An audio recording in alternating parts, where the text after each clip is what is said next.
Okay. இப்போ அண்மையில் மகாராஜான்னு ஒரு படம் வந்தது. அந்த படத்தை நீங்கள் பார்த்துருப்பீங்க. ஆல்மோஸ்ட் இதே கதாபாத்திர வடிவமைப்பு தான் அந்த படத்துலேயும் வந்திருக்கும். அதை தான் அவர் பண்ணியிருக்காரா? கிட்டத்தட்ட உங்களுக்கு அதுதான். இப்போ நீங்கள் வந்து நான் சொன்ன மாதிரி தீரன் எடுத்துக்கோங்க. ஒரு கொள்ளை அடிச்சு அந்த வீட்டில் இருக்கவங்கள கொலை பண்ணிட்டு வந்துருவாங்க. இவர் என்ன பண்ணுவார்? அதெல்லாம் பண்ணுறது கிடையாது. போய் அவரோட பாலியலை தீர்த்துக்கிட்டு அதை வீடியோ எடுத்துகிட்டு வந்துடுறாரு. எடுத்துகிட்டு திரும்ப கூப்பிட்டா வரணும், இது வெளியே சொன்னால் பிரச்சனைகள் அந்த மாதிரி சொல்லியிருப்பார். அதுக்கு அவர் பயன்படுத்தின கார் தான் தார்க் அப்படிங்கிற ஒரு விஷயம். பிளஸ் அந்த கொள்ளை எடுத்த பணத்துல வந்து 3.5 ஏக்கர்ல பாண்டிச்சேரி பக்கத்துல ஒரு பண்ணை வீடு வாங்கியிருக்காரு. ஒண்ணு. ரெண்டாவது இன்னும் அதிர்ச்சி ஊட்டும் தகவல் என்னன்னு பாத்தீங்கன்னா, துப்பாக்கி முனையில தான் அபிராமிபுரத்தை சார்ந்த ஒருவரையும் பாண்டிச்சேரியில ஒரு டைல்ஸ் கடை உரிமையாளரையும் அவர் கடத்தியிருக்காரு. அப்ப எங்க இருந்து வந்தது அந்த துப்பாக்கி? ஏன்னா துப்பாக்கி லைசன்ஸ் வாங்குறதெல்லாம் பெரிய ஒரு ப்ராசஸ். அது எப்படி வந்தது துப்பாக்கி? ஓகே. ஏன்னா பள்ளிக்கரணை போலீசாரங்க என்ன சொல்லியிருக்காங்கன்னா, ஆல்ரெடி நாங்கள் இவரை தேடிட்டு தான் இருந்தோம் அப்படிங்கிற ஒரு விஷயத்த ஃபுட்டேஜில் வந்து இவர் முகமூடி போட்டு கவரான ஒரு விஷயம் இப்போ எல்லாமே கம்பைண்டாக ஒன்று ஆகுது.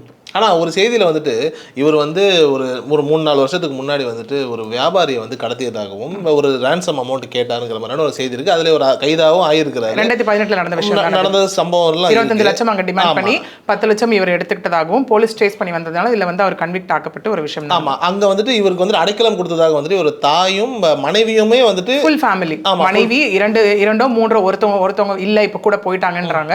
எத்தனை மனைவிகளோ அத்தனை மனைவிகள், அவங்க அப்பா அம்மா தம்பி எல்லாரும் ஒன்னா சேர்ந்து தான் அரெஸ்ட் பண்ணப்பட்டு விடுவிக்கப்பட்டாங்க.